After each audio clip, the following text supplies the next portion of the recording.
Mettez un like, abonnez-vous à la chaîne et bon visionnage. Il existe un prince dont le nom traverse les siècles comme une promesse.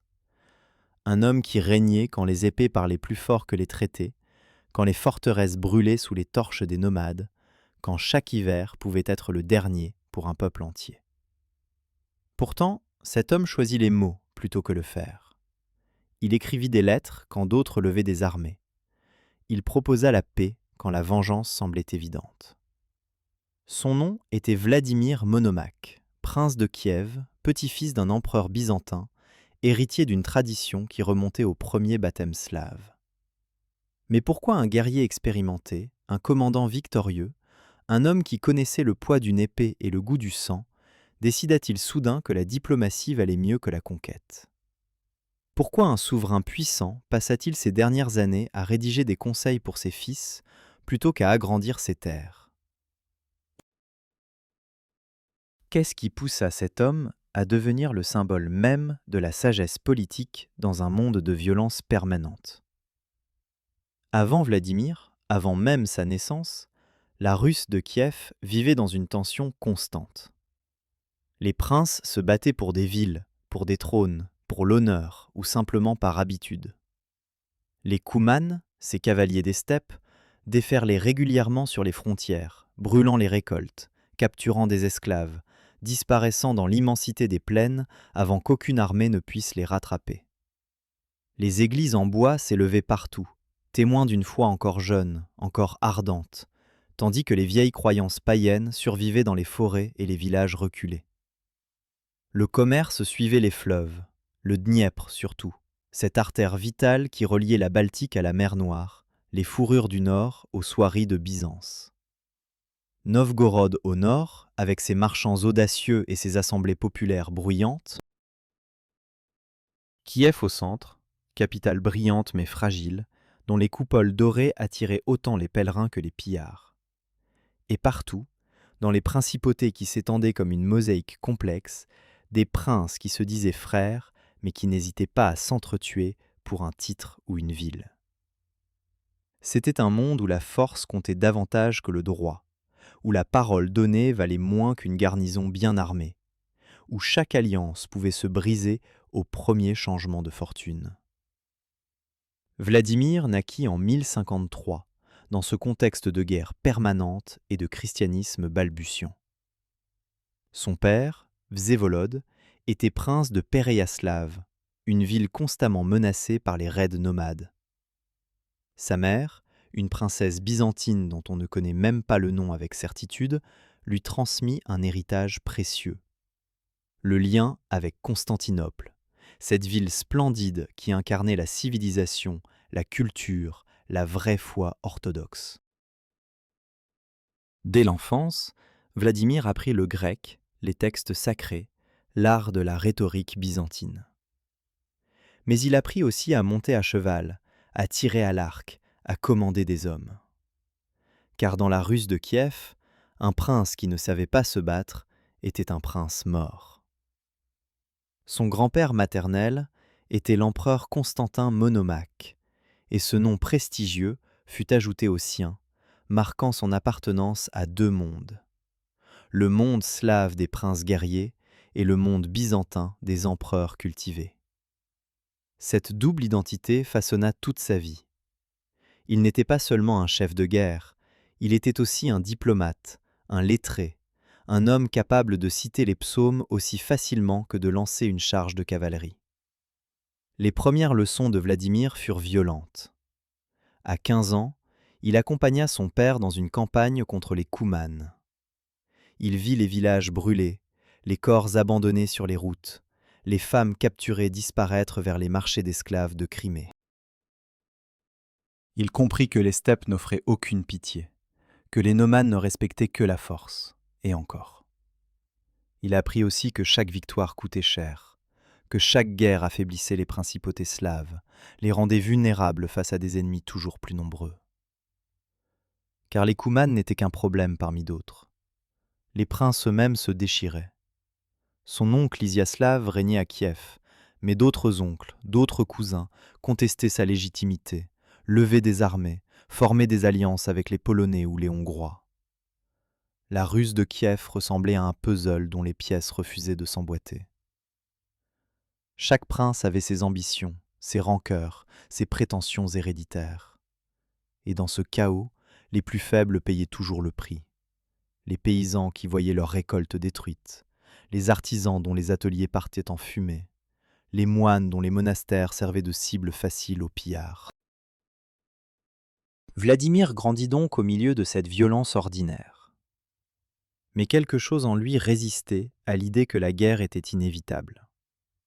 Peut-être l'influence de sa mère byzantine, peut-être les enseignements chrétiens qu'il étudiait avec attention, peut-être simplement une intelligence pragmatique qui comprenait que la destruction permanente ne menait nulle part. Toujours est-il qu'il observait, réfléchissait, prenait des notes mentales. Quand un prince gagnait une bataille mais perdait la moitié de ses hommes, était-ce vraiment une victoire ? Quand une ville était conquise mais réduite en cendres, qui en profitait ? Quand deux princes slaves s'affrontaient pendant que les Koumanes ravageaient les frontières, qui riait au final ? Ces questions le hantaient. Il n'en parlait pas ouvertement, car un jeune prince qui doutait de la guerre passait pour un faible.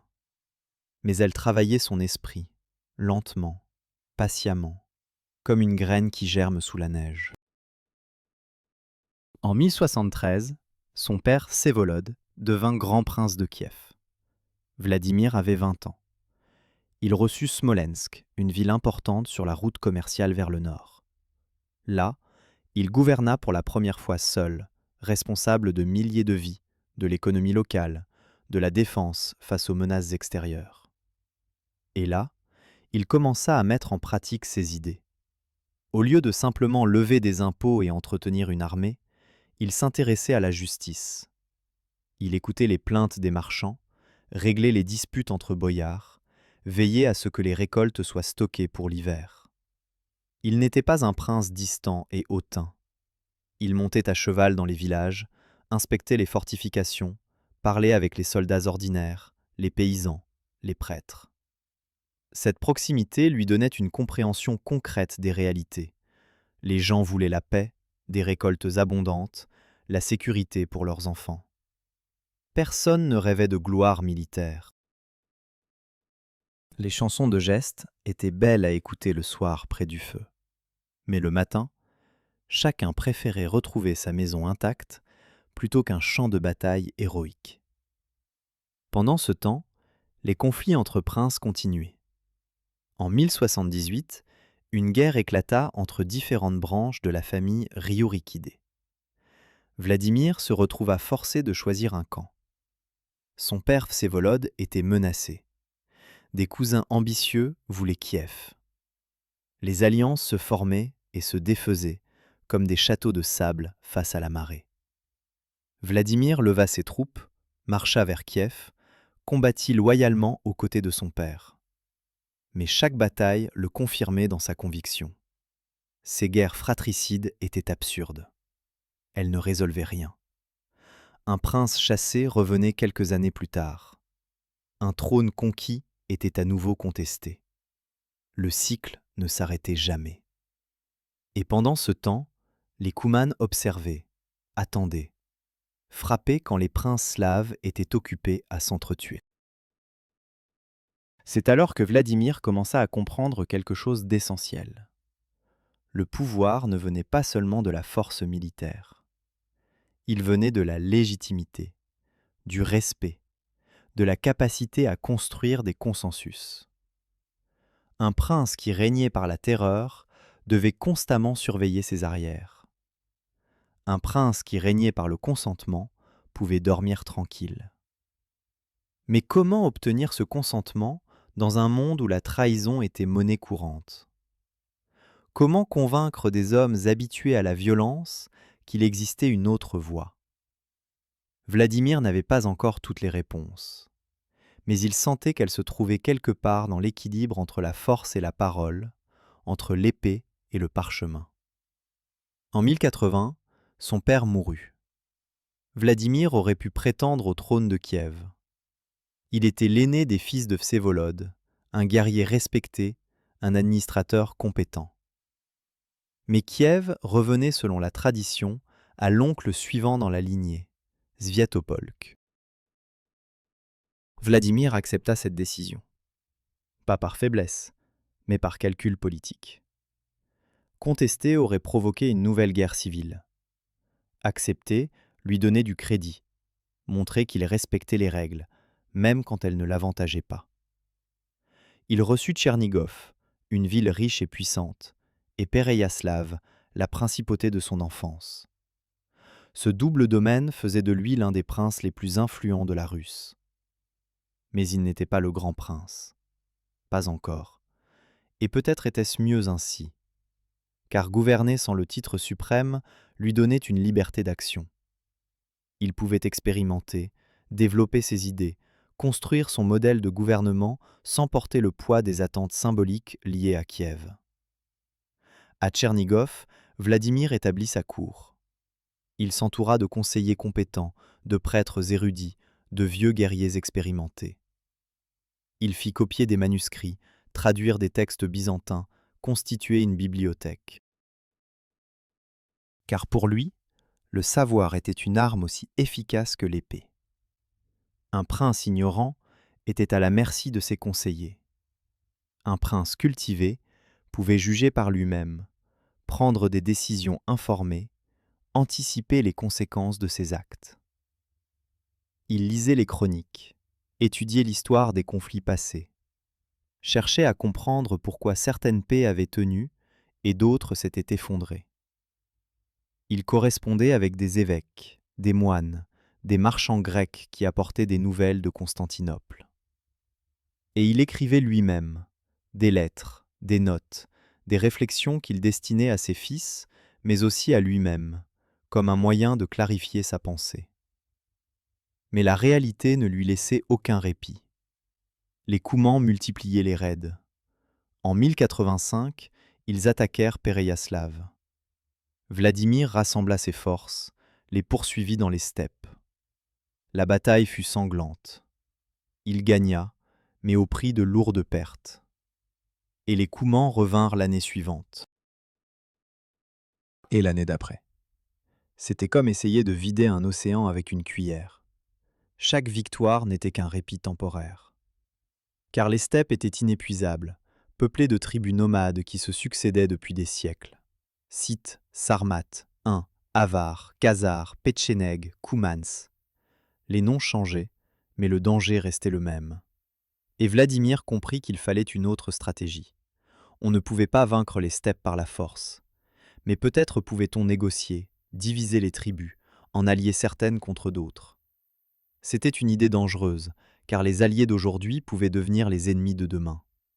Mais l'alternative était une guerre sans fin. Il envoya des émissaires chez les Khan Koumans. Certains furent reçus, d'autres tués. Certains rapportèrent des propositions de paix, d'autres des demandes de tribut.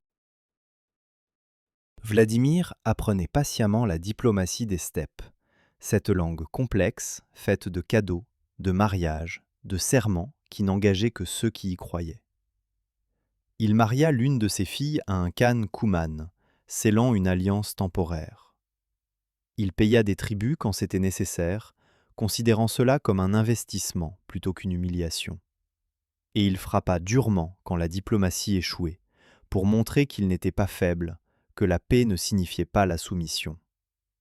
Cet équilibre délicat entre négociation et intimidation devint sa marque de fabrique.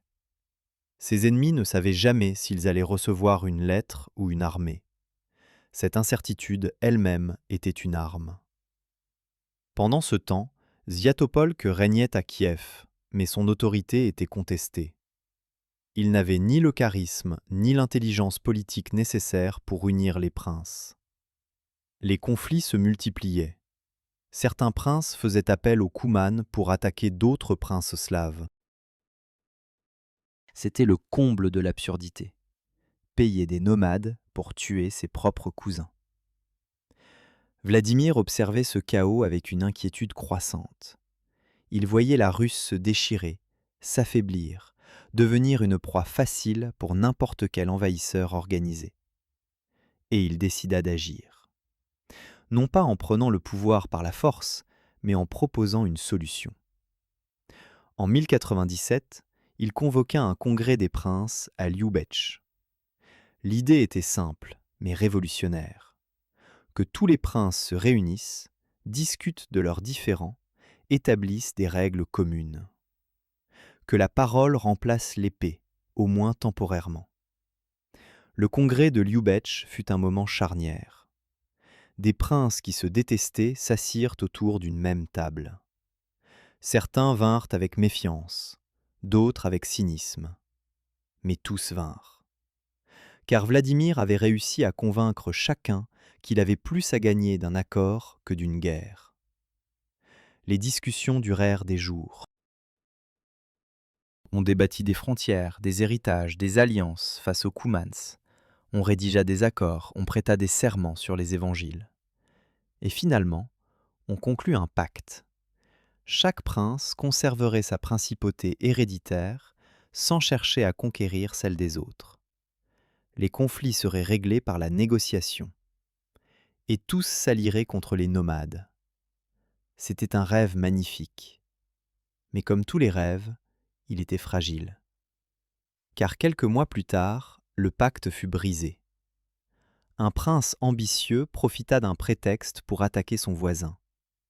D'autres suivirent. Le cycle recommençait. Vladimir fut dévasté.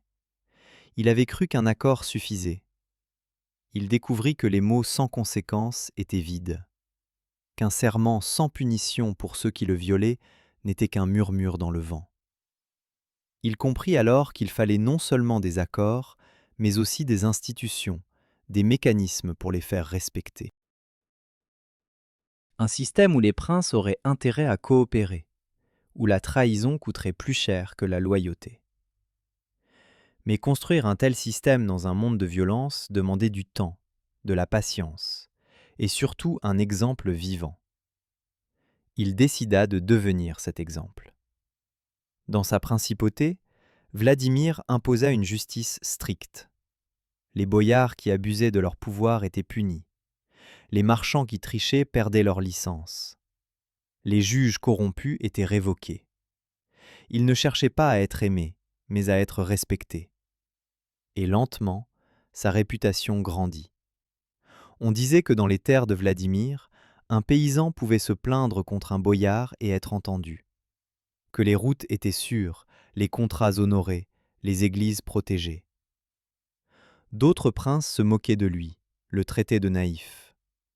Mais leurs propres sujets commençaient à regarder vers Tchernigov avec envie. Et certains boyards, certains marchands, migreraient vers les terres de Vladimir, cherchant cette stabilité rare. Ce phénomène inquiétait les autres princes, car un prince qui attirait les meilleurs talents devenait plus fort sans lever une armée. En 1105, Sviatopolk mourut. Kiev était à nouveau vacant. Cette fois, Vladimir ne pouvait plus refuser. Il avait 52 ans, une expérience immense, une réputation de sagesse et de justice. Les boyards de Kiev eux-mêmes l'appelaient. Les citoyens voulaient un prince capable de ramener l'ordre. Ses cousins et neveux, pour une fois, ne contestaient pas sa légitimité. Tout le monde savait qu'il était le seul capable de tenir la Russe ensemble. Vladimir accepta, mais pas avec joie. Il savait ce qui l'attendait. Kiev était un trône empoisonné, un symbole magnifique, mais une réalité épuisante. Gouverner la capitale signifiait gérer tous les conflits, arbitrer toutes les disputes, défendre toutes les frontières. C'était un fardeau que peu d'hommes pouvaient porter longtemps. Il entra dans Kiev au printemps de 1106. La ville l'accueillit avec des cérémonies somptueuses. Les cloches sonnèrent, les prêtres chantèrent, la foule acclama. Mais Vladimir regardait tout cela avec lucidité. Il savait que les acclamations ne dureraient que tant qu'il réussirait. Qu'à la première difficulté, les mêmes qui criaient son nom aujourd'hui murmureraient contre lui. C'était la nature du pouvoir. Éphémère, conditionnel, toujours à reconquérir. Il s'installa dans le palais princier, Ce complexe de bâtiments en bois et en pierre où tant de ses prédécesseurs avaient régné, comploté, souffert. Il regarda la ville depuis les hauteurs, le Dniepr qui coulait large et puissant, les coupoles des églises qui brillaient sous le soleil, les maisons des marchands qui s'entassaient près du port. Et il se mit au travail. Sa première priorité fut de sécuriser les frontières. Les Koumans testaient toujours les nouvelles règnes. Vladimir organisa une expédition massive dans les steppes. Il ne cherchait pas à conquérir, car on ne conquiert pas les steppes. Mais il voulait montrer qu'il n'était pas affaibli par l'âge, que Kiev sous sa direction restait redoutable. La campagne dura 3 mois. Ils brûlèrent des camps nomades, capturèrent du bétail, forcèrent plusieurs camps à négocier.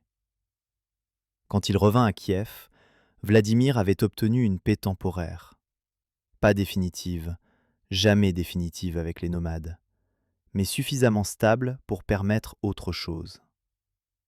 Cette autre chose, c'était la réforme intérieure. Vladimir convoqua les boyards, les évêques, les chefs des guildes marchandes. Il leur présenta son programme.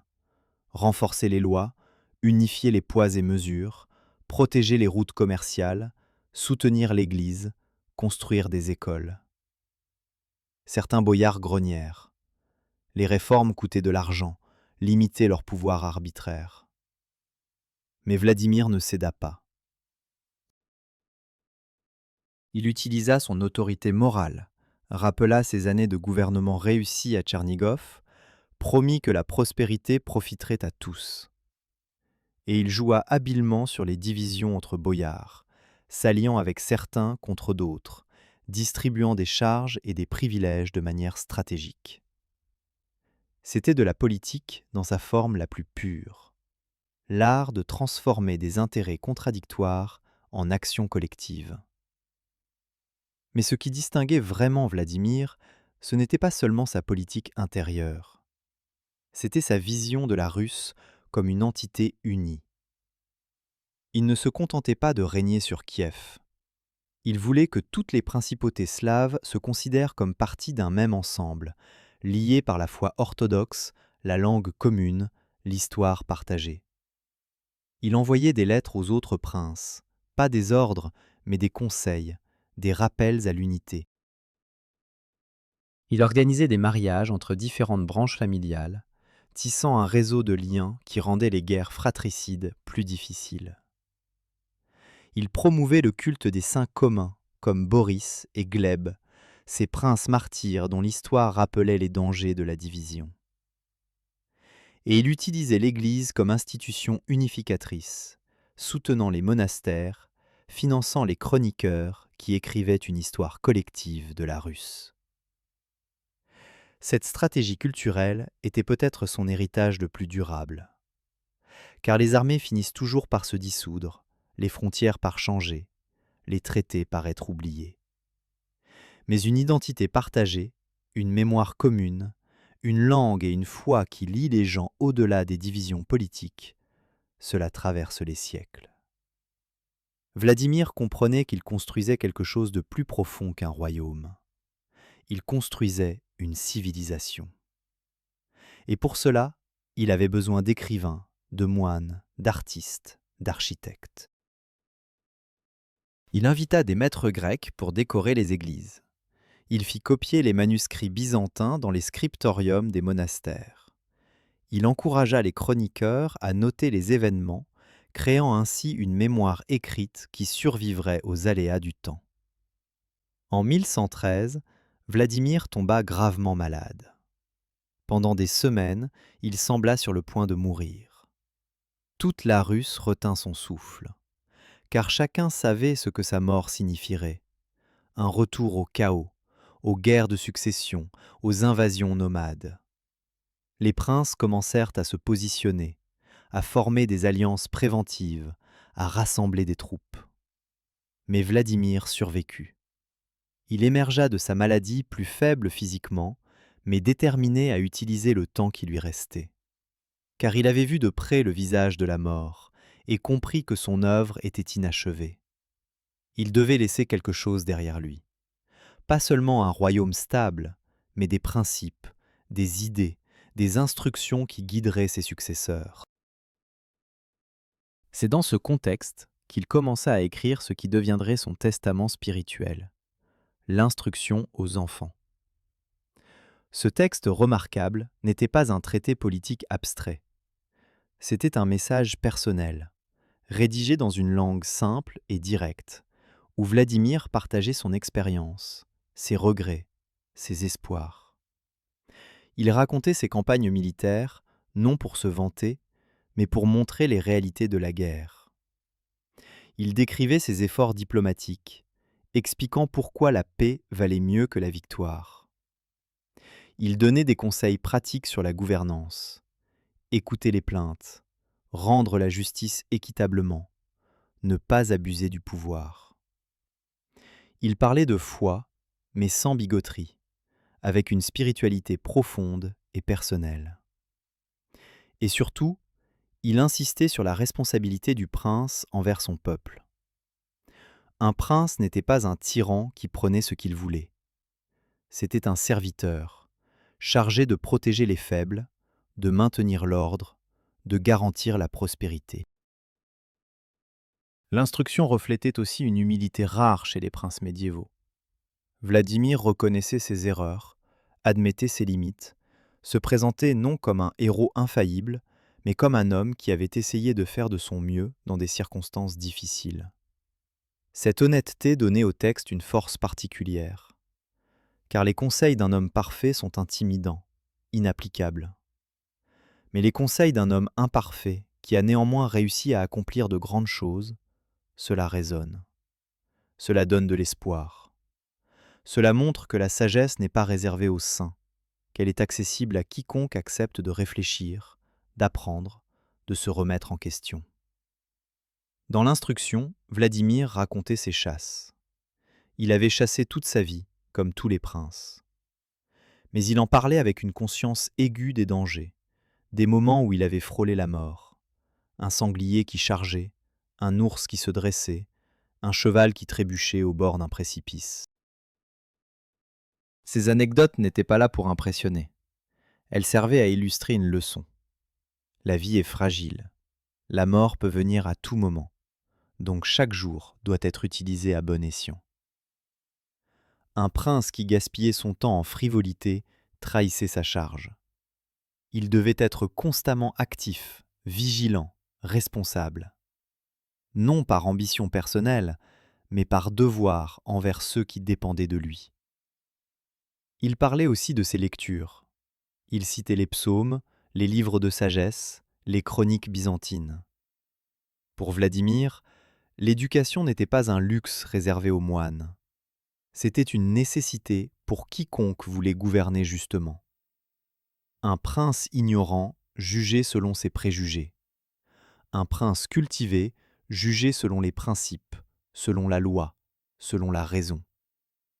Et la lecture développait aussi la compassion, car elle permettait de comprendre d'autres perspectives, d'autres vies, d'autres souffrances.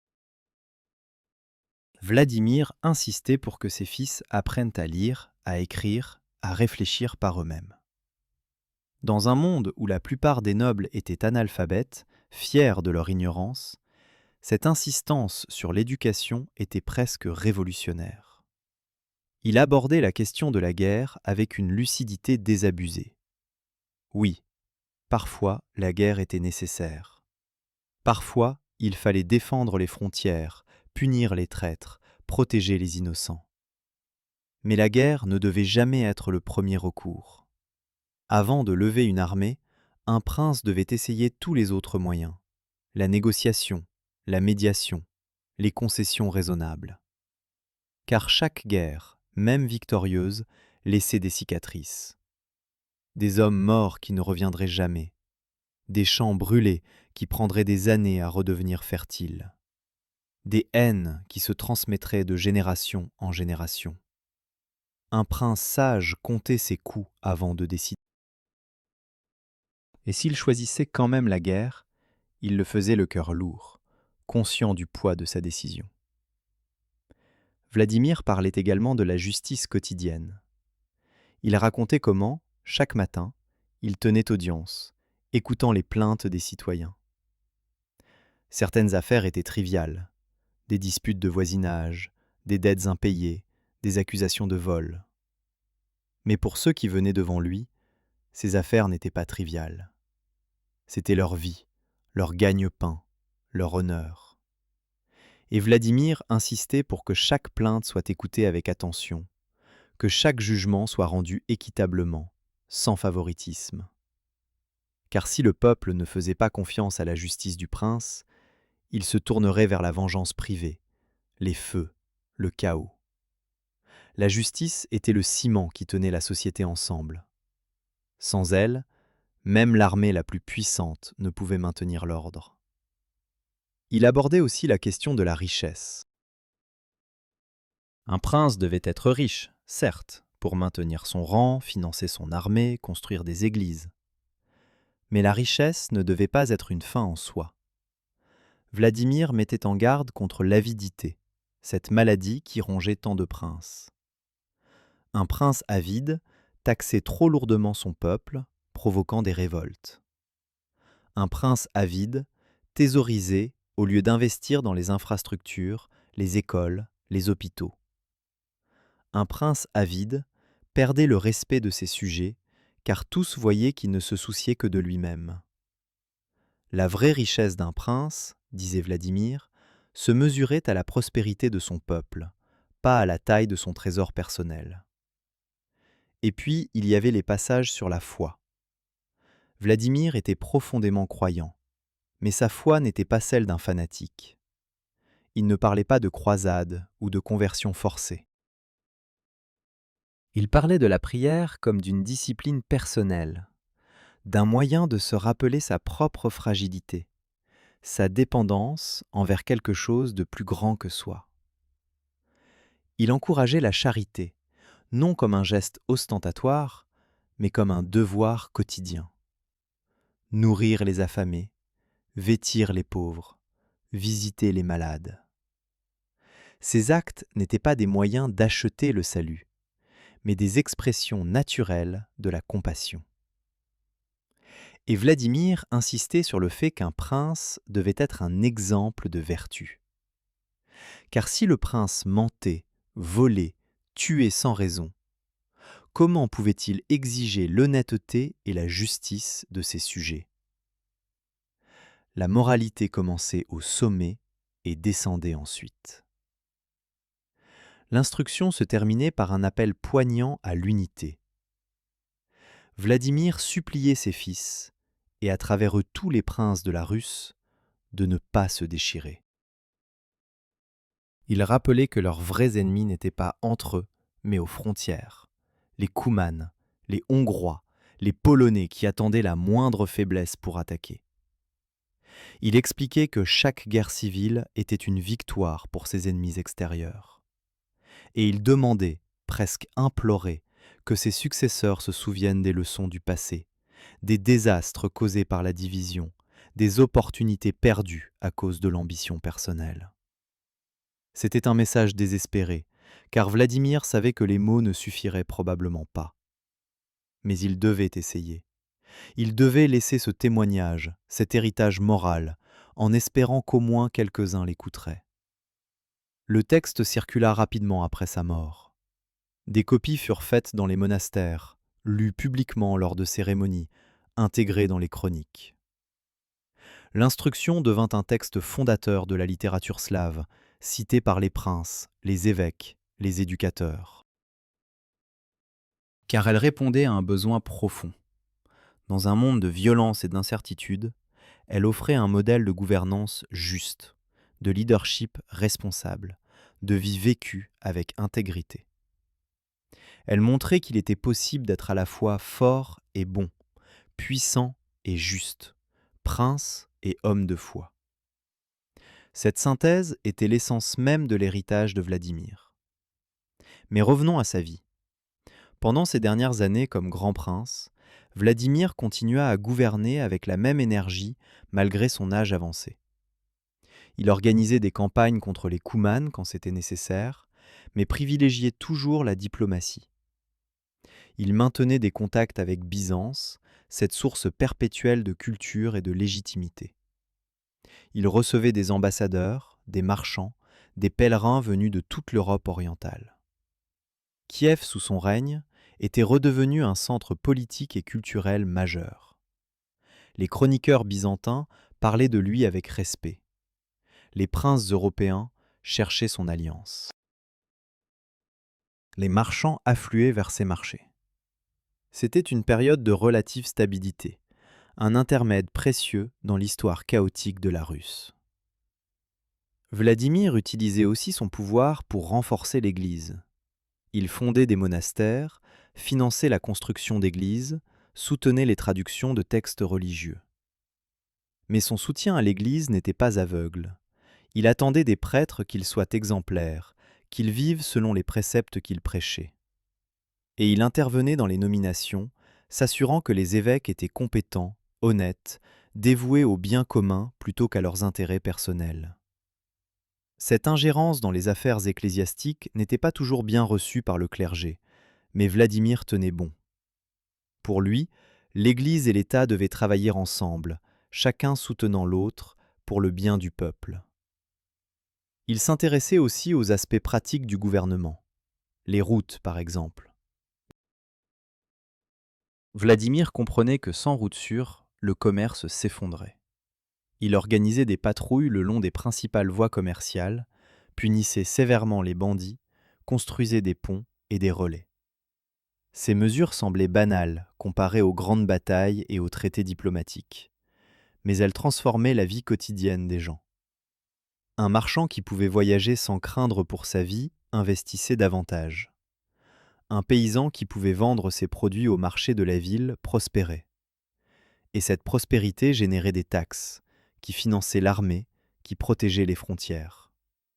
C'était un cercle vertueux, et Vladimir le nourrissait patiemment. Il portait aussi attention à la monnaie.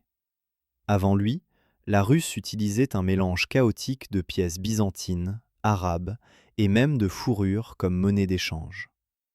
Vladimir standardisa le système, frappa ses propres pièces, établit des règles strictes contre la contrefaçon. Cela facilitait le commerce, rendait les transactions plus transparentes, renforçait l'autorité centrale. Car contrôler la monnaie, c'était contrôler l'économie. Et contrôler l'économie donnait un pouvoir que les armées seules ne pouvaient garantir. En 1119, les Koumanes lancèrent une offensive majeure. C'était leur dernière tentative pour briser le pouvoir de Kiev. Ils rassemblèrent plusieurs tribus, une coalition rare, et déferlèrent sur les frontières. Vladimir, malgré ses 66 ans, prit personnellement la tête de l'armée. Il ne pouvait pas rester à Kiev pendant que ses terres brûlaient. La bataille eut lieu près de la rivière Alta. Ce fut un affrontement brutal, sans merci. Les cavaliers Koumanes chargeaient par vagues, lançant leurs flèches, se retirant, revenant encore. L'infanterie slave tenait bon, protégée par ses boucliers, répondant avec des arbalètes. La journée s'écoula dans le fracas du métal, les cris des hommes, le hennissement des chevaux. Finalement, Vladimir ordonna une charge de cavalerie lourde. Ses chevaliers enfoncèrent le centre Koumane. La coalition nomade se disloqua, chaque tribu fuyant de son côté. C'était une victoire décisive. Mais Vladimir ne poursuivit pas les fuyards dans les steppes. Il savait que c'était inutile. Les nomades se reformeraient ailleurs, plus tard. Au lieu de cela, il envoya des émissaires proposer la paix. Et cette fois, les Khan Koumanes acceptèrent. Car ils avaient compris que Vladimir était différent. Il n'était pas un prince qui cherchait à les anéantir, mais un homme qui voulait simplement la sécurité pour son peuple. On pouvait négocier avec lui, on pouvait lui faire confiance, dans une certaine mesure. Et ainsi, pour les dernières années du règne de Vladimir, une paix relative s'installa entre la Russe et les steppes. Ce n'était pas une paix éternelle, personne n'était assez naïf pour le croire. Mais c'était une paix suffisante. Vladimir consacra ses dernières années à consolider son héritage. Il répartit les principautés entre ses fils, espérant éviter les guerres de succession. Il leur fit jurer de respecter l'unité de la Russe, de se soutenir mutuellement, de ne jamais faire appel à des étrangers dans leurs conflits internes. Il organisa des mariages, des alliances, des arrangements complexes destinés à maintenir l'équilibre. Mais au fond de lui, il savait que tout cela était fragile, que ses fils, malgré leurs promesses, pourraient se déchirer après sa mort, que la Russe retomberait peut-être dans le chaos. Mais il avait fait tout ce qu'il pouvait. Il avait donné l'exemple, écrit ses instructions, établi des institutions. Le reste ne dépendait plus de lui. En 1125, Vladimir sentit ses forces décliner. Il ne sortait plus beaucoup du palais. Ses conseillers géraient les affaires courantes. Lui passait ses journées à prier, à écrire, à recevoir des visiteurs. Les gens venaient de toute la Russe pour le voir une dernière fois, recevoir sa bénédiction, entendre ses conseils. Et Vladimir les recevait tous, du plus humble paysan au plus puissant boyard. Car pour lui, tous étaient égaux devant Dieu, tous méritaient d'être écoutés. Ces audiences épuisaient son corps affaibli, mais nourrissaient son esprit. Il voyait dans les yeux de ses visiteurs l'impact de sa vie, les changements qu'il avait apportés, l'espoir qu'il avait inspiré. Le 19 mai 1125, Vladimir Monomaque mourut. Il avait 72 ans, un âge remarquable pour l'époque. Toute la Russe pleura. Les cloches sonnèrent dans toutes les églises. Les chroniqueurs écrivirent des éloges. Même ses anciens ennemis reconnaissaient sa grandeur. Il fut enterré dans la cathédrale Sainte-Sophie de Kiev, aux côtés des autres grands princes. Mais son véritable monument n'était pas de pierre. C'était l'idée qu'il avait plantée dans l'esprit des gens. L'idée qu'un prince pouvait gouverner avec sagesse, que la force et la bonté n'étaient pas incompatibles, que la parole avait un pouvoir égal à l'épée. Après sa mort, la Russe traversa effectivement des périodes difficiles. Ses fils se disputèrent, les principautés se fragmentèrent, les Mongols arrivèrent un siècle plus tard et submergèrent tout. Mais même pendant ces siècles sombres, le souvenir de Vladimir Monomaque restait vivant. Les princes se référaient à lui comme à un modèle. Les chroniqueurs copiaient son instruction. Les prédicateurs citaient ses paroles. Il était devenu un symbole, presque un saint laïque, l'incarnation d'un âge d'or où la sagesse prévalait sur la brutalité. Pourquoi Vladimir exerçait-il une telle fascination ? Peut-être parce qu'il représentait quelque chose de rare, la réussite sans compromission morale excessive. Il avait été un guerrier redoutable, mais pas un boucher.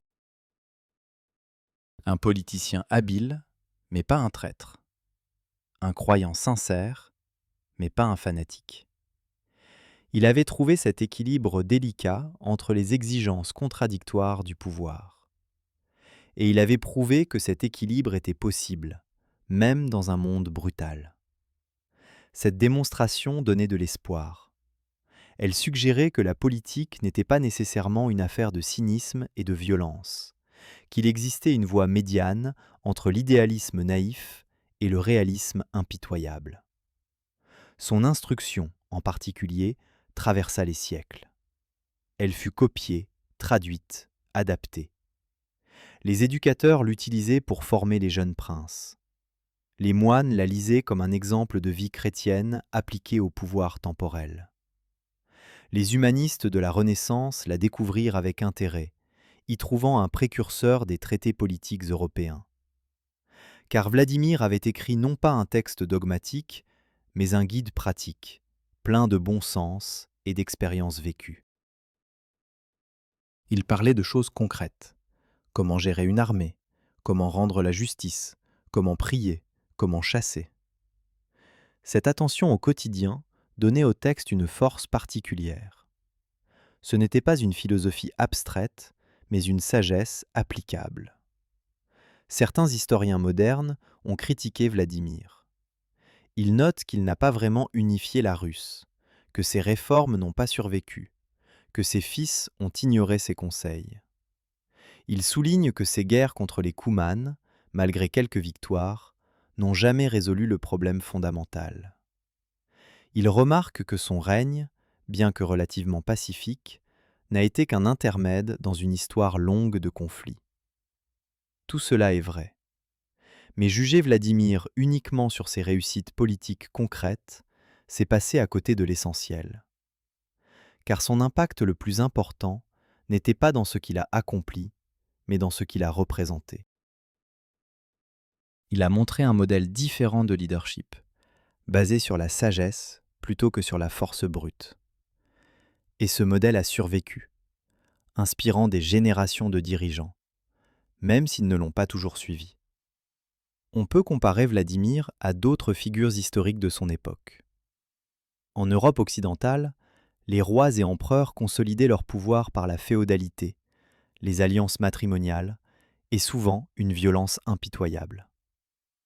En Byzance, les empereurs régnaient dans un système bureaucratique complexe, entouré d'intrigues palatiales permanentes.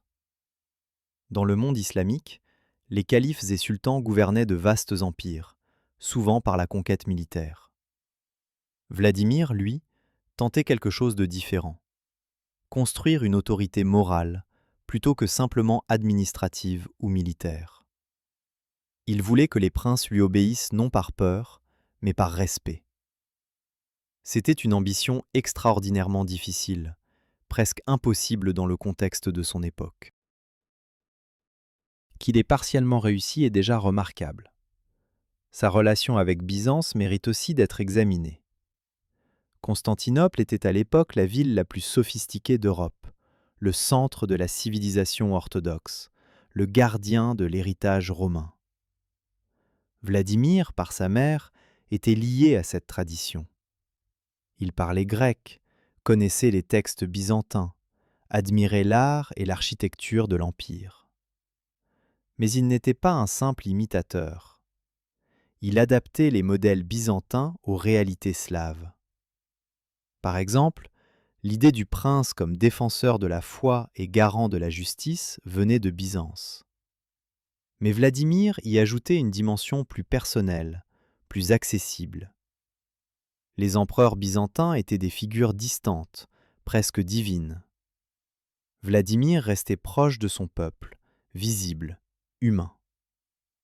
Cette synthèse entre le modèle impérial byzantin et les traditions slaves créait quelque chose d'unique. On peut aussi examiner sa stratégie militaire. Vladimir n'était pas un génie tactique comme Alexandre ou César, mais il comprenait quelque chose que beaucoup de généraux ignoraient, que la guerre est un échec de la politique, pas son accomplissement. Chaque fois qu'il devait combattre, c'était parce que la diplomatie avait échoué. Et même dans la victoire, il cherchait immédiatement à rouvrir les négociations. Cette approche déconcertait ses ennemis. Les Coumanes, habitués à des princes qui les massacraient ou les fuyaient, ne savaient pas quoi faire d'un homme qui les battait puis leur proposait la paix. Cette imprévisibilité était en soi une arme. Elle maintenait les adversaires dans l'incertitude, les forçait à considérer d'autres options que la guerre permanente. Sa politique religieuse était également nuancée. Vladimir soutenait l'Église, mais ne la laissait pas dominer. Il comprenait que la religion pouvait être un ciment social puissant, mais aussi une source de division si elle devenait trop intolérante. Il encourageait la piété, mais décourageait le fanatisme. Il finançait les monastères, mais attendait d'eux qu'ils servent le bien commun, par l'éducation, l'aide aux pauvres, la préservation des textes. Cette vision de la religion comme partenaire du pouvoir temporel, plutôt que comme rival ou serviteur, était relativement progressiste pour l'époque. Elle évitait à la fois la théocratie et l'anticléricalisme, trouvant un équilibre pragmatique. Ses relations avec ses fils révèlent un autre aspect de sa personnalité. Il était un père attentionné, mais aussi exigeant. Il voulait que ses fils soient éduqués, courageux, justes. Il passait du temps avec eux, les emmenait en campagne, leur expliquait ses décisions, les préparait à gouverner. Mais il ne leur cachait pas les difficultés du pouvoir. Il leur parlait de ses échecs, de ses regrets, de ses doutes. Cette honnêteté créait une relation basée sur la confiance plutôt que sur la peur ou l'adulation. Ses fils le respectaient non parce qu'il était puissant, mais parce qu'il était sage. Et même s'ils ne suivirent pas tous ses conseils après sa mort, ils gardèrent son souvenir avec affection et respect. Vladimir avait aussi un sens aigu de l'histoire. Il savait que ses actions seraient jugées par les générations futures. C'est pourquoi il encourageait les chroniqueurs, finançait les scriptoriums, veillait à ce que les événements soient enregistrés. Il voulait que les futurs princes apprennent des erreurs du passé, qu'ils comprennent les conséquences à long terme de leurs décisions. Cette conscience historique le distinguait de beaucoup de dirigeants de son époque, qui vivaient dans l'immédiateté du pouvoir, sans penser à l'héritage qu'il laisserait. Vladimir pensait en termes de générations, pas seulement d'années. On trouve dans son instruction des passages étonnamment modernes. Par exemple, quand il parle de la nécessité d'écouter les conseils, même de personnes plus jeunes ou moins expérimentées, car, dit-il, la sagesse n'est pas l'apanage de l'âge, elle peut venir de n'importe où. Ou quand il insiste sur l'importance de l'éducation continue, même pour un prince âgé. Il raconte comment, même vieux, il continuait à lire, à apprendre, à questionner ses certitudes. Cette humilité intellectuelle était rare. Beaucoup de dirigeants, une fois au pouvoir, cessaient d'apprendre, convaincus de tout savoir. Vladimir reconnaissait que le monde était complexe, changeant, et qu'on ne pouvait jamais arrêter d'étudier. Il y a aussi dans l'instruction des remarques sur la nature du pouvoir qui anticipent les réflexions de penseurs politiques bien plus tardifs. Par exemple, l'idée que le pouvoir corrompt, que même un homme bon peut devenir tyrannique s'il n'est pas vigilant.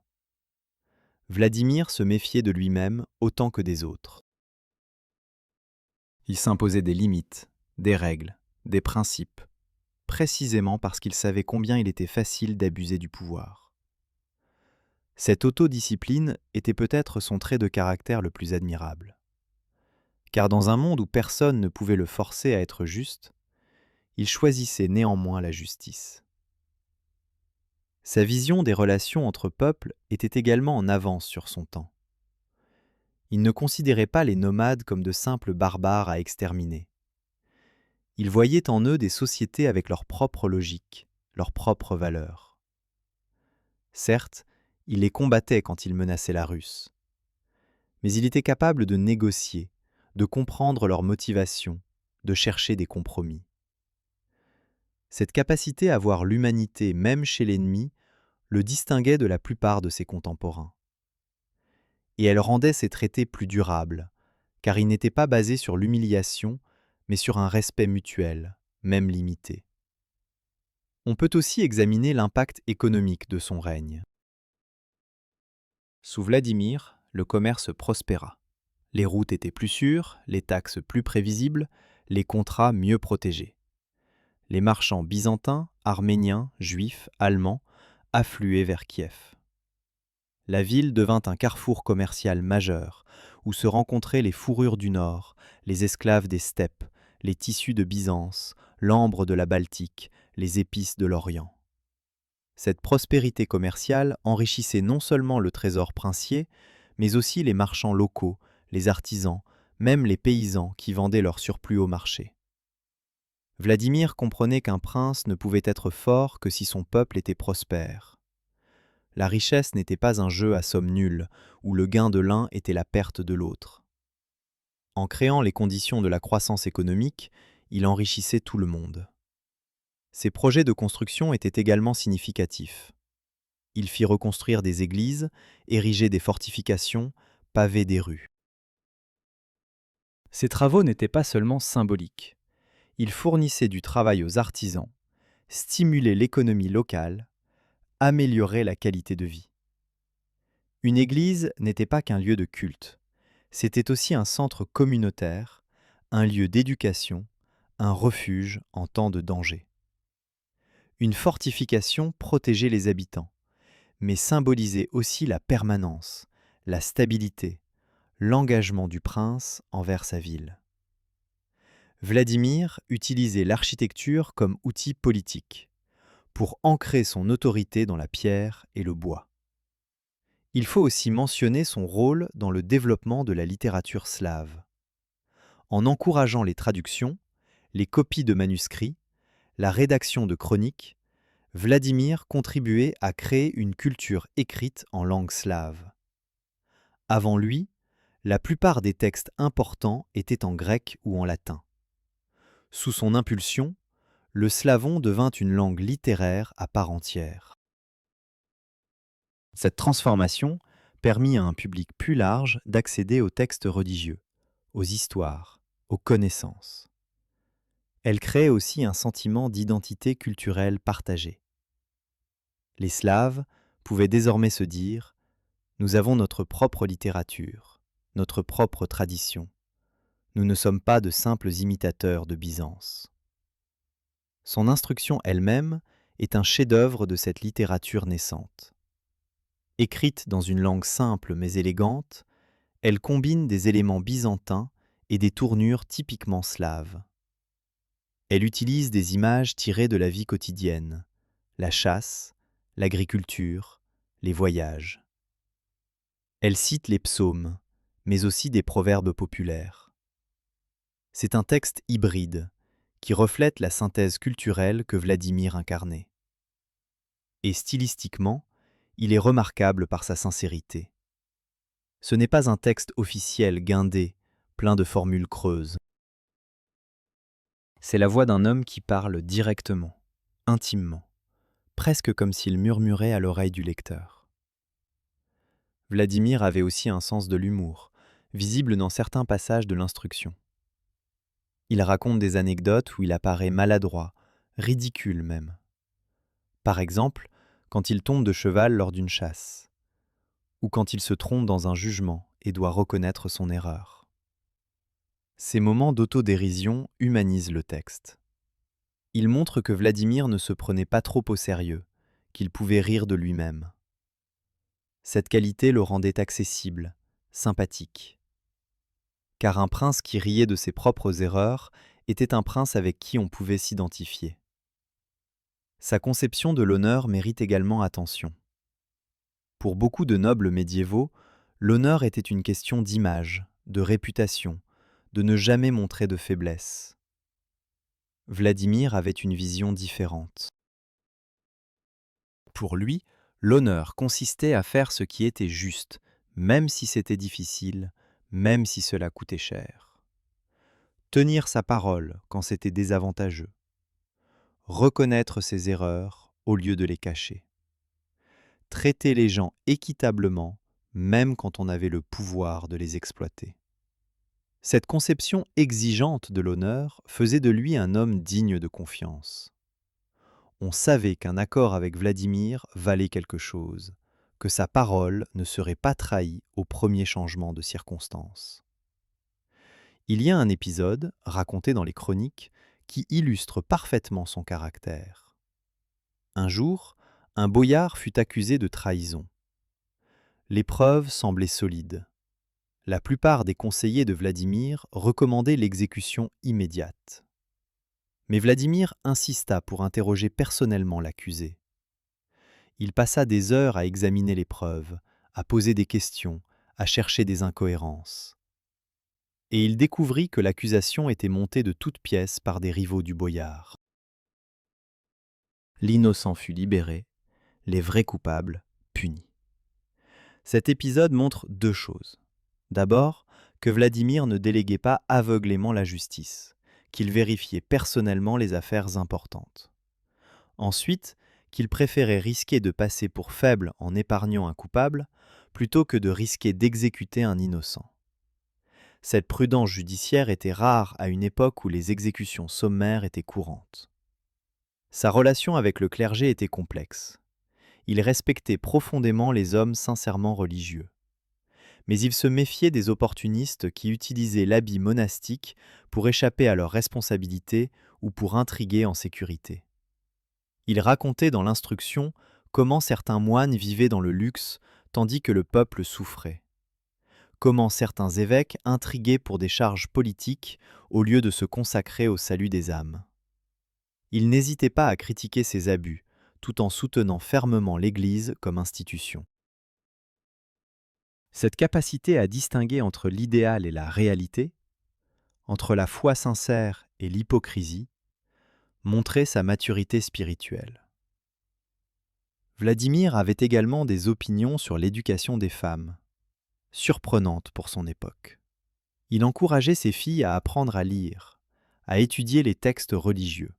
Il disait que la sagesse n'était pas réservée aux hommes, que les femmes aussi pouvaient conseiller, gouverner dans certaines circonstances, transmettre le savoir. Certes, il vivait dans une société patriarcale et ne remettait pas en question les structures fondamentales. Mais dans les limites de son époque, il reconnaissait le potentiel intellectuel des femmes plus que la plupart de ses contemporains. Ses derniers mois furent paisibles. Il avait fait la paix avec sa mortalité.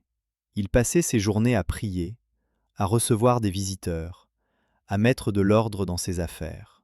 Il révisait son instruction, ajoutant des passages, en supprimant d'autres. Il écrivait des lettres à ses fils, à ses petits-enfants, leur donnant des conseils spécifiques pour leur situation particulière. Il organisait des donations aux monastères, aux pauvres, aux veuves de guerre. Il pardonnait à ses anciens ennemis, envoyait des messages de réconciliation. Car il voulait partir sans rancune, sans dette morale. Il voulait que son dernier acte soit cohérent avec toute sa vie, un acte de paix et de sagesse. Quand la mort approcha, il fit venir ses fils. Il leur parla une dernière fois, répétant les conseils essentiels. Restez unis, protégez le peuple, soyez justes, n'oubliez jamais que vous êtes des serviteurs et non des maîtres. Il leur fit jurer sur les évangiles de respecter ses volontés. Puis il reçut les derniers sacrements, priant avec le métropolite.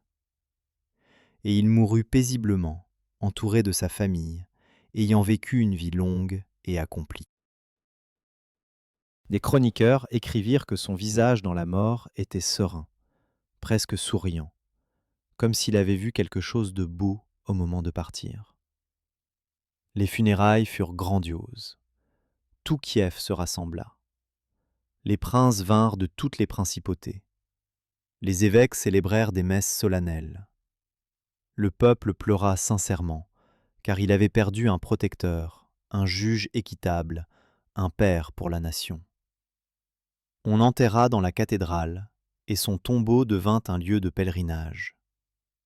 Les gens venaient prier, demander l'intercession du prince sage auprès de Dieu, toucher la pierre comme pour recevoir un peu de sa sagesse. Dans les années qui suivirent, la Russe traversa effectivement des difficultés. Les fils de Vladimir se disputèrent, comme il l'avait craint. Les principautés se fragmentèrent davantage. Les Koumanes reprirent leurs raids, profitant de la désunion. Mais même dans cette période trouble, le souvenir de Vladimir servait de référence. Les chroniqueurs comparaient les princes actuels à Vladimir, généralement à leur désavantage. Les prédicateurs rappelaient son exemple dans leurs sermons. Les éducateurs lisaient son instruction aux jeunes nobles. Il était devenu un étalon moral, une mesure contre laquelle on jugeait les autres dirigeants. Au XIIIe siècle, quand les Mongols envahirent la Russe, détruisant les villes, massacrant les populations, imposant leur joug brutal, le contraste avec l'époque de Vladimir devint encore plus frappant. Les gens se rappelaient avec nostalgie ce temps où un prince sage gouvernait, où la paix était possible, où la vie avait du sens. Vladimir devint alors une figure quasi mythique, le symbole d'un âge d'or perdu. Des légendes se formèrent autour de lui, embellissant ses accomplissements, lui attribuant des miracles.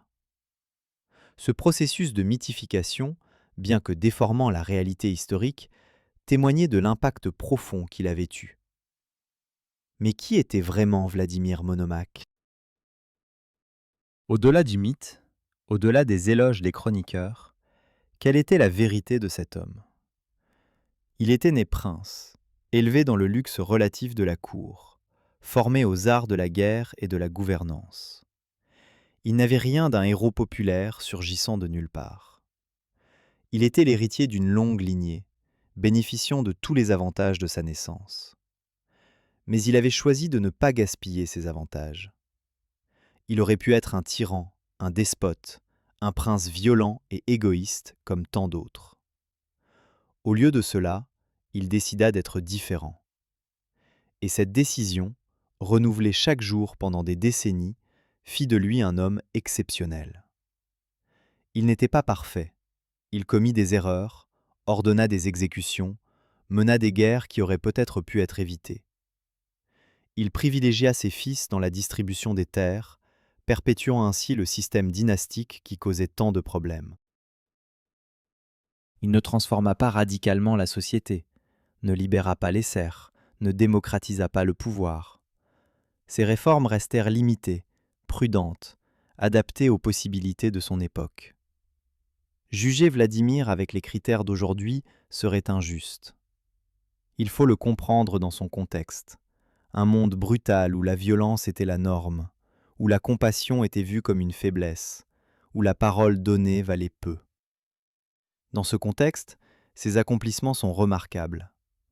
Il prouva qu'on pouvait être fort sans être cruel, puissant sans être tyrannique, croyant sans être fanatique. Il montra que la sagesse n'était pas une abstraction philosophique, mais une pratique quotidienne, applicable aux réalités du pouvoir. Il démontra que l'écriture, l'éducation, la culture n'étaient pas des luxes, mais des outils essentiels de gouvernance. Et il laissa un testament écrit qui inspira des générations. C'est cet héritage intellectuel et moral, plus que ses conquêtes militaires ou ses traités diplomatiques, qui fait de lui une figure historique majeure. L'instruction aux enfants circula pendant des siècles. Elle fut copiée dans les monastères de toute la Russe, puis de la Russie. Les tsars la lisaient, les éducateurs l'étudiaient, les humanistes la traduisaient en d'autres langues. Au XIXe siècle, quand les historiens russes redécouvrirent l'importance de la période kiévienne, Vladimir fut célébré comme l'un des plus grands princes de l'histoire russe. Des statues furent érigées, des églises dédiées, des écoles nommées d'après lui. Cette renaissance de sa réputation témoignait de la pertinence durable de ses idées. Au XXe siècle, même sous le régime soviétique qui rejetait les princes et la religion, Vladimir continuait d'être étudié. Car les historiens soviétiques, malgré leur idéologie, reconnaissaient son importance dans la formation de l'identité russe. Ils mettaient l'accent sur ses efforts pour unifier la Russe, pour développer la culture, pour résister aux envahisseurs nomades. Ils ignoraient ou minimisaient les aspects religieux de sa personnalité, mais ils ne pouvaient nier son rôle historique. C'est un testament à sa stature que même un régime hostile à tout ce qu'il représentait ne pouvait l'effacer de l'histoire. Aujourd'hui, dans la Russie post-soviétique, Vladimir Monomakh est à nouveau célébré ouvertement. Son instruction est publiée, étudiée dans les écoles, citée par les politiciens. Il est devenu un symbole de la grandeur historique russe, un exemple de leadership éclairé. Certes, cette récupération politique moderne comporte ses propres dangers. On risque de transformer Vladimir en une icône nationaliste, de le sortir de son contexte, de lui faire dire ce qu'il n'a jamais dit. Mais malgré ces risques, l'intérêt renouvelé pour sa personne et ses idées est positif. Car Vladimir a encore des choses à nous apprendre. Quelles leçons pouvons-nous tirer de sa vie? D'abord, que le leadership ne consiste pas simplement à donner des ordres, mais à inspirer, à écouter, à servir. Que la force sans sagesse mène au désastre. Que la diplomatie patient vaut souvent mieux que la guerre glorieuse. Que l'éducation et la culture sont des fondations essentielles de toute société stable. Que la justice équitable est le ciment qui tient une communauté ensemble. que l'humilité intellectuelle, la capacité de reconnaître ses erreurs et d'apprendre de l'expérience, est une vertu précieuse chez un dirigeant. Que l'écriture, le fait de laisser un témoignage écrit de sa pensée et de son expérience, permet à la sagesse de traverser les générations. Ces leçons ne sont pas démodées. Elles résonnent aujourd'hui aussi fortement qu'au XIIe siècle. Nous vivons dans un monde différent, avec des technologies, des structures politiques, des défis qui auraient été incompréhensibles pour Vladimir. Mais les questions fondamentales restent les mêmes. Comment exercer le pouvoir justement? Comment maintenir la paix face à des menaces constantes? Comment éduquer les générations futures? Comment construire une société stable et prospère? Comment rester fidèle à ses principes dans un monde qui récompense souvent le cynisme? Vladimir n'avait pas toutes les réponses, mais il posait des bonnes questions. Et il montrait par son exemple qu'il était possible de vivre avec intégrité, même dans des circonstances difficiles. Son histoire nous rappelle aussi que les individus comptent, qu'un seul homme, même dans un système rigide, peut faire une différence. Vladimir était contraint par les structures de son époque, par les traditions, par les attentes de son milieu. Mais dans ces contraintes, il trouva un espace pour l'action, pour la créativité, pour le changement. Il ne renversa pas le système, mais il le transforma de l'intérieur, montrant qu'une autre façon de gouverner était possible. Cette transformation par l'exemple plutôt que par la révolution est peut-être un modèle plus durable. Car les révolutions passent, mais les idées persistent. On peut aussi réfléchir à sa conception de l'héritage. Vladimir savait qu'il ne vivrait pas éternellement, que son pouvoir était temporaire. Alors il investit dans ce qui dure, l'éducation, les institutions, les idées, les textes écrits. Il comprenait qu'un royaume peut s'effondrer, qu'une dynastie peut s'éteindre, mais qu'une pensée bien formulée peut voyager à travers les siècles. C'est pourquoi il passa ses dernières années à écrire plutôt qu'à conquérir. Il avait déjà gagné assez de batailles. Maintenant, il voulait gagner l'éternité intellectuelle. Et dans une large mesure, il réussit. Il y a quelque chose de profondément émouvant dans l'image de ce vieux guerrier, fatigué par des décennies de combats, passant ses derniers jours à coucher sa sagesse sur le parchemin. Il aurait pu se reposer, profiter de sa gloire, laisser les affaires aux jeunes. Mais il sentait l'urgence de transmettre ce qu'il avait appris. Il savait que ses fils et ses petits-fils feraient face aux mêmes dilemmes, aux mêmes tentations, aux mêmes dangers. Et il voulait leur laisser un guide, une carte pour naviguer les eaux troubles du pouvoir. Que ce guide ait été lu et apprécié pendant des siècles prouve qu'il avait raison de consacrer son temps à l'écriture. L'instruction est aussi remarquable parce qu'elle ne dit pas. Vladimir ne fait pas de grandes déclarations sur le sens de la vie ou sur la nature de Dieu. Il ne prétend pas avoir toutes les réponses. Il ne se pose pas en philosophe ou en théologien. Il reste humble, terre à terre, pratique. Il dit essentiellement « Voici ce que j'ai vécu, voici ce que j'ai appris, voici ce qui a marché et ce qui a échoué. Faites-en ce que vous voulez. » Cette modestie donne au texte une authenticité que les traités plus ambitieux n'ont pas. On sent qu'on écoute une vraie personne, pas un personnage construit, pas une voix officielle, mais un homme qui parle sincèrement. Certains passages de l'instruction sont étonnamment personnels. Vladimir parle de ses peurs, de ses moments de doute. Il raconte des nuits où il ne pouvait pas dormir, hanté par les décisions qu'il devait prendre. Il décrit la solitude du pouvoir, le fardeau de la responsabilité. Il avoue qu'il y eut des moments où il voulut tout abandonner, se retirer dans un monastère, laisser quelqu'un d'autre porter le poids. Mais il ne l'a pas fait, par sens du devoir, par loyauté envers ceux qui dépendaient de lui. Ces confessions humanisent Vladimir, le transforment d'une statue en un être de chair et de sang. Il parle aussi de son amour pour la nature. Il décrit la beauté des forêts russes, le calme des rivières, la majesté des steppes sous le ciel immense. La chasse, pour lui, n'était pas seulement un entraînement militaire ou un divertissement aristocratique. C'était une communion avec la création, un moment de paix dans une vie de tension constante. Quand il était seul dans la forêt, traquant un cerf ou observant des oiseaux, il pouvait oublier les intrigues de la cour, les menaces aux frontières, les responsabilités écrasantes. Il retrouvait une simplicité, une authenticité qui lui manquait dans le monde politique. Ces passages révèlent un Vladimir contemplatif, presque poétique, très différent du guerrier ou du diplomate. Sa relation avec ses chevaux mérite aussi d'être mentionnée. Il en parle avec affection, connaissant leur nom, leur caractère. Un cheval, dans le monde médiéval, n'était pas qu'un moyen de transport.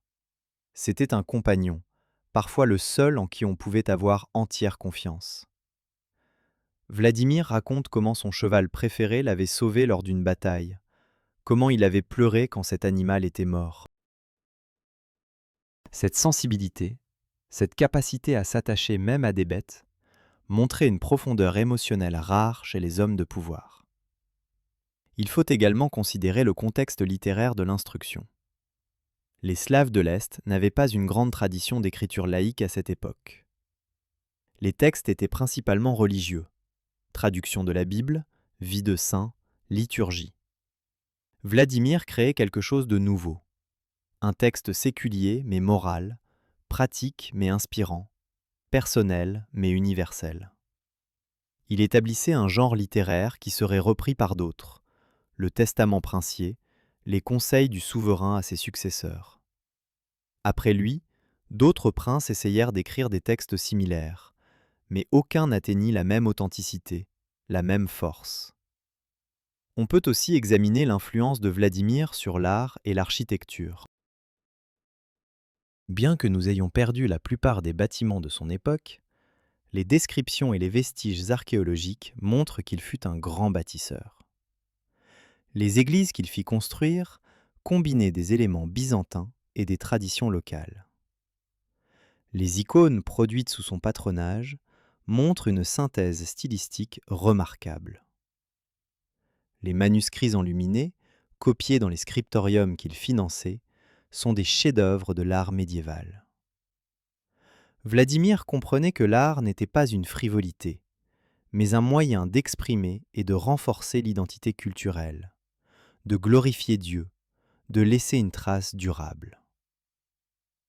Sa politique monétaire a également eu un impact durable. Les pièces frappées sous son règne portaient des inscriptions en slavon, affirmant ainsi l'identité de la Russe face à Byzance. Elles circulaient largement, facilitant le commerce, unifiant économiquement les différentes principautés. Certaines de ces pièces ont été retrouvées jusqu'en Scandinavie et en Europe centrale, témoignant de l'étendue du réseau commercial kievien. Chaque pièce était une petite ambassade, portant le nom et l'image de Vladimir dans des terres lointaines.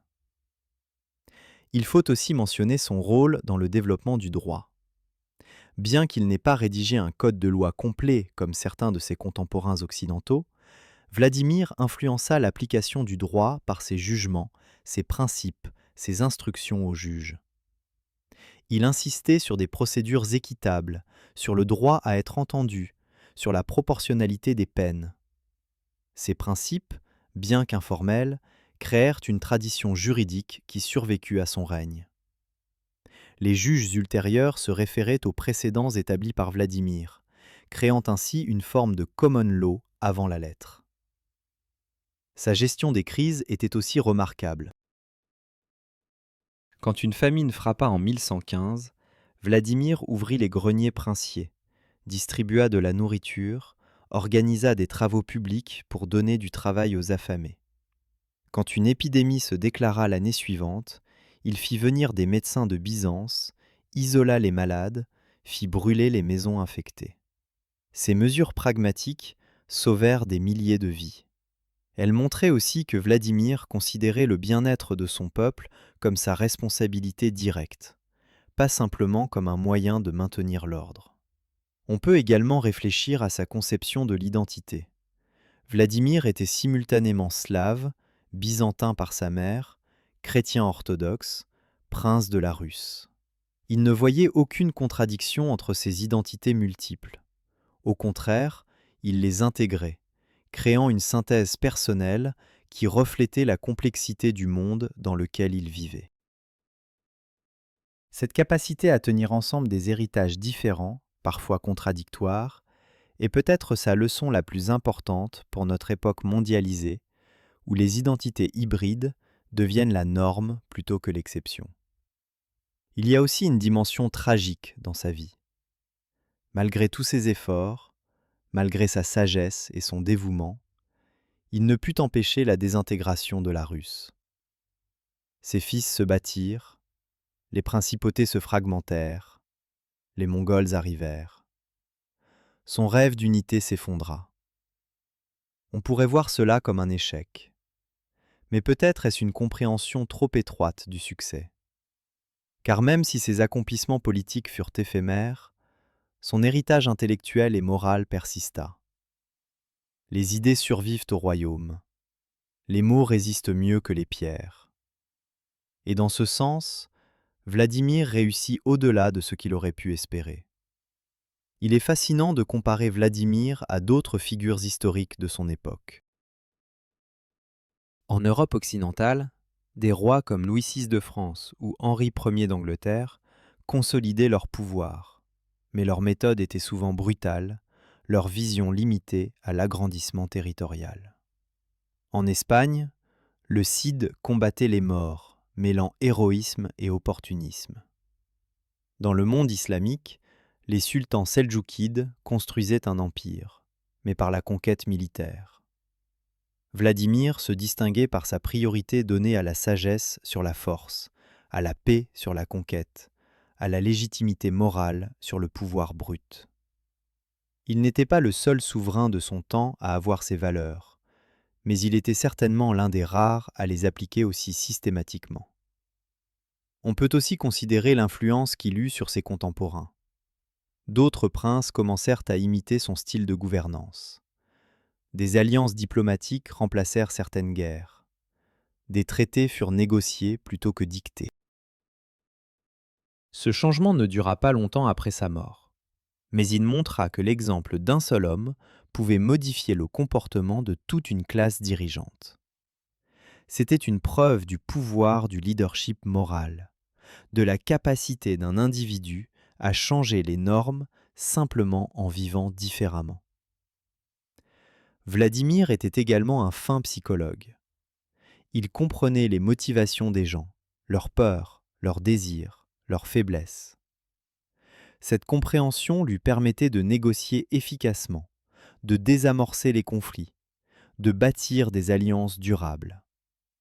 Il savait quand être ferme et quand être flexible, quand parler et quand écouter, quand promettre et quand refuser. Cette intelligence sociale, cette capacité à lire les gens et les situations, était peut-être son talent le plus précieux. Car la politique, finalement, est l'art de gérer les relations humaines. Et dans cet art, Vladimir était un maître. Sa vision de l'éducation allait bien au-delà de l'alphabétisation de base. Il voulait former des hommes complets, capables de se battre, mais aussi de penser, de commander, mais aussi d'écouter, d'être fort, mais aussi compassionné. Cet idéal de l'homme complet, du prince guerrier lettré sage, était directement inspiré des modèles byzantins, mais adapté aux réalités slaves. Et bien qu'il soit impossible à atteindre pleinement, il offrait un idéal vers lequel tendre, un standard par lequel se mesurer. Il faut aussi parler de sa longévité, remarquable pour l'époque. Vivre 72 ans au Moyen-Âge était rare, surtout pour un homme qui avait passé sa vie à combattre. Cette longévité lui donna le temps d'affiner sa pensée, d'expérimenter, d'apprendre de ses erreurs. Un prince mort jeune, même brillant, laisse un héritage incomplet. Vladimir eut la chance de voir les conséquences à long terme de ses décisions, de corriger ses erreurs, de consolider ses succès. Cette perspective temporelle enrichit sa sagesse, lui donna une profondeur que seule l'expérience peut apporter. Son attitude face à la mort était aussi instructive. Il ne la craignait pas, mais il ne la cherchait pas non plus. Il la voyait comme une transition naturelle, quelque chose à accepter avec sérénité. Cette acceptation n'était pas du fatalisme ou de la résignation. C'était une reconnaissance réaliste de la condition humaine. Nous sommes tous mortels, notre temps est limité. La question n'est pas de vivre éternellement, mais de vivre bien, avec sens, avec intégrité. Vladimir vécut ainsi jusqu'à la fin, travaillant jusqu'à ses derniers jours, essayant de laisser le monde un peu meilleur qu'il ne l'avait trouvé. Il est intéressant de noter que Vladimir n'a jamais été canonisé officiellement par l'Église orthodoxe, contrairement à d'autres princes russes. Peut-être parce qu'il était trop politique, trop impliqué dans les affaires du monde, pour correspondre à l'idéal monastique de sainteté qui prévalait alors. Mais le peuple le vénérait presque comme un saint. Car si la sainteté signifie vivre selon ses principes, servir les autres, chercher la justice, alors Vladimir était saint à sa manière. Pas la sainteté des miracles et des visions, mais la sainteté de l'action juste, de la parole tenue, de la compassion constante. Son héritage se voit aussi dans les noms. Pendant des siècles, les princes russes appelaient leur fils Vladimir, espérant qu'ils hériteraient de la sagesse de leurs glorieux ancêtres. Le nom devint synonyme de grandeur, de leadership éclairé. Même aujourd'hui, c'est l'un des prénoms les plus populaires en Russie. Chaque fois qu'une mère russe appelle son fils Vladimir, elle évoque, consciemment ou non, la mémoire de ce prince médiéval qui essaya de gouverner avec sagesse. Mais au-delà des symboles et des héritages, qui était Vladimir en tant qu'homme ? Nous ne le saurons jamais complètement. Les sources historiques sont limitées, filtrées par les chroniqueurs qui avaient leurs propres agendas. L'instruction nous donne un aperçu précieux, mais même là, Vladimir se présente sous un certain jour, éditant sa vie en un récit cohérent. La vraie personne, avec toutes ses contradictions, ses doutes, ses moments de faiblesse, nous échappe partiellement. Mais peut-être est-ce mieux ainsi. Car le Vladimir de l'histoire, le Vladimir que nous pouvons connaître à travers ses actions et ses écrits, est déjà suffisamment riche, suffisamment inspirant. Il y a une scène, imaginée par les chroniqueurs mais probablement apocryphe, où Vladimir sur son lit de mort demande qu'on ouvre les fenêtres pour qu'il puisse voir une dernière fois le Dniepr, ce fleuve qui avait été l'artère de son royaume. Il regardait l'eau couler, lente et puissante, et il aurait dit « Tout passe, mais le fleuve demeure ». C'était sa façon d'accepter sa propre mortalité, tout en affirmant la continuité de la vie au-delà de l'individu. Le fleuve symbolisait la Russe elle-même, qui survivrait aux princes, aux guerres, aux invasions. Que cette scène soit vraie ou non, elle capture quelque chose d'essentiel sur Vladimir. Sa capacité à voir au-delà de lui-même, à penser en termes de générations plutôt que d'années. Aujourd'hui, près de 900 ans après sa mort, Vladimir Monomaque reste une figure fascinante. Non pas comme une relique poussiéreuse du passé, mais comme une source vivante de réflexion sur le pouvoir, la sagesse, le leadership. Ces dilemmes étaient les nôtres. Comment maintenir l'ordre sans devenir tyrannique ? Comment protéger son peuple sans sacrifier les libertés ? Comment négocier avec des ennemis sans paraître faible ? Comment transmettre des valeurs dans un monde cynique ? Les réponses qu'il donna ne sont pas directement transposables à notre époque, mais ces questions restent pertinentes. Vladimir nous rappelle aussi que l'histoire n'est pas qu'une succession de batailles et de traités, de rois et de royaumes. C'est aussi l'histoire des idées, des valeurs, des tentatives humaines pour créer du sens dans le chaos. Chaque génération hérite d'un monde façonné par les choix de ceux qui l'ont précédé. Vladimir choisit, dans les limites de son temps, de promouvoir la sagesse, la justice, la paix. Ses choix eurent des conséquences qui s'étendirent bien au-delà de sa vie. Et il continue à résonner aujourd'hui, chaque fois que quelqu'un découvre son instruction, chaque fois qu'un dirigeant choisit la négociation plutôt que la guerre, chaque fois qu'un père conseille à son fils de préférer la sagesse à la force. C'est peut-être là le véritable héritage de Vladimir. Non pas un royaume qui a survécu, ou des lois qui sont restées en vigueur, mais une idée, une possibilité. L'idée qu'il est possible de gouverner justement, que le pouvoir peut être exercé avec compassion, que la force peut être mise au service de la paix. Cette idée est fragile, constamment menacée par le cynisme et la violence. Mais elle ne meurt jamais complètement. Elle survit dans les textes, dans les mémoires, dans les histoires qu'on se raconte. Elle survit dans des moments où quelqu'un, quelque part, décide d'essayer de faire mieux, d'être meilleur, de choisir la voie difficile de l'intégrité plutôt que la voie facile de l'opportunisme. Vladimir Monomaque n'était pas un saint, pas un héros parfait, pas un génie universel. C'était un homme qui fit de son mieux dans des circonstances difficiles, qui échoua parfois, réussit parfois, mais qui essaya toujours de rester fidèle à ses principes. Qui comprit que la vraie grandeur ne se mesure pas au nombre de batailles gagnées ou de terres conquises, mais à la qualité de la vie qu'on vit, à l'exemple qu'on donne, aux valeurs qu'on transmet. Et dans cette compréhension réside toute sa sagesse, toute sa modernité, toute sa pertinence pour nous aujourd'hui. Quand le soleil se couche sur Kiev, quand les ombres s'allongent sur le Dniepr, on peut presque imaginer le fantôme d'un vieux prince regardant la vigne depuis les hauteurs, contemplant ce qui reste de son œuvre. Les bâtiments ont changé, les frontières se sont déplacées, de nouveaux peuples sont venus, de nouvelles langues se parlent.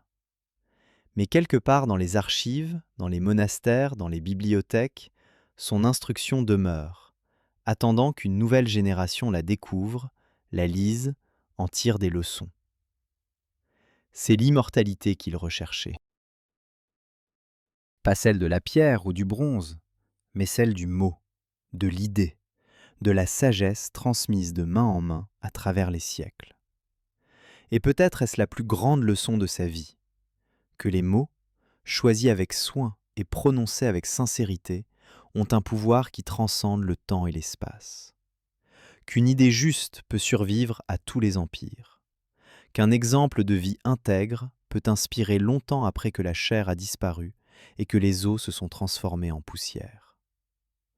Vladimir comprit cela dans ses dernières années, quand il écrivit son instruction. Il savait qu'il ne pouvait pas contrôler l'avenir, ne pouvait pas garantir que ses descendants suivraient ses conseils, ne pouvait pas empêcher le chaos de revenir. Mais il pouvait laisser un témoignage, une trace, une voix qui continuerait à parler longtemps après que la sienne se serait tue. Cette voix nous parle encore. À travers les siècles, à travers les langues, à travers les changements radicaux qui ont transformé le monde au-delà de ce que Vladimir aurait pu imaginer, ces mots résonnent. Ils nous rappellent que le pouvoir sans sagesse est destructeur, que la force sans justice est tyrannique, que la richesse sans générosité est vide, que la vie sans principe est dépourvue de sens. Ces vérités étaient vraies au XIIe siècle, elles le sont toujours au XXIe. Et elles le seront probablement dans tous les siècles à venir, tant que les êtres humains se débattront avec les dilemmes éternels du pouvoir, de la justice, de la mortalité. Vladimir Monomaque nous a laissé plus qu'une histoire. Il nous a laissé un miroir dans lequel nous pouvons voir nos propres luttes, nos propres choix, nos propres possibilités. Quand nous lisons son instruction, nous ne lisons pas simplement les conseils d'un prince médiéval à ses fils. Nous lisons un guide intemporel sur comment vivre avec intégrité, comment exercer le pouvoir avec responsabilité, comment transmettre la sagesse à ceux qui viendront après nous. C'est cela, l'héritage de Vladimir. Et c'est pourquoi, près de 900 ans après sa mort, son nom mérite encore d'être prononcé avec respect. son exemple encore d'être étudié, sa sagesse encore d'être écoutée. Car au final, chacun de nous est confronté aux mêmes questions que Vladimir affrontait. Comment vivre une vie qui ait du sens? Comment utiliser le pouvoir ou l'influence qu'on possède pour le bien? Comment transmettre nos valeurs aux générations futures? Comment rester fidèle à nos principes quand tout nous pousse à les abandonner? Vladimir n'a pas résolu ces questions une fois pour toutes. Personne ne le peut. Mais il a montré une façon d'y répondre, une façon qui combine force et compassion, réalisme et idéalisme, tradition et innovation. Et c'est cette synthèse, cette recherche constante d'équilibre entre des exigences contradictoires, qui fait de lui non pas une relique historique, mais un guide toujours pertinent. Alors que la nuit tombe sur les plaines de la Russe, que les étoiles commencent à briller dans le ciel immense, que le silence enveloppe les villes et les villages, l'esprit de Vladimir plane encore quelque part, témoin silencieux de l'histoire qu'il a contribué à façonner. Non pas comme un fantôme tourmenté, mais comme une présence paisible, sereine, confiante que ses mots trouveront toujours des lecteurs, que ses idées trouveront toujours des échos, que son exemple continuera d'inspirer ceux qui croient encore, que le pouvoir peut être exercé avec sagesse, que la force peut servir la paix, que les mots peuvent changer le monde. Et dans cette foi en le pouvoir transformateur de la parole, de l'éducation, de l'exemple moral, réside peut-être la véritable modernité de Vladimir Monomakh. Car il comprit ce que tant de dirigeants avant et après lui ont oublié. Que les vraies victoires ne se gagnent pas sur les champs de bataille, mais dans les cœurs et les esprits. Que le vrai pouvoir ne vient pas de la peur, mais du respect. Que la vraie immortalité ne se trouve pas dans les monuments de pierre, mais dans les idées qui survivent aux empires et aux siècles. C'est cette compréhension qui fait de lui non pas simplement un prince parmi tant d'autres, mais une figure véritablement exceptionnelle, digne d'être rappelée, étudiée, admirée, même aujourd'hui, même demain, même dans tous les lendemains à venir.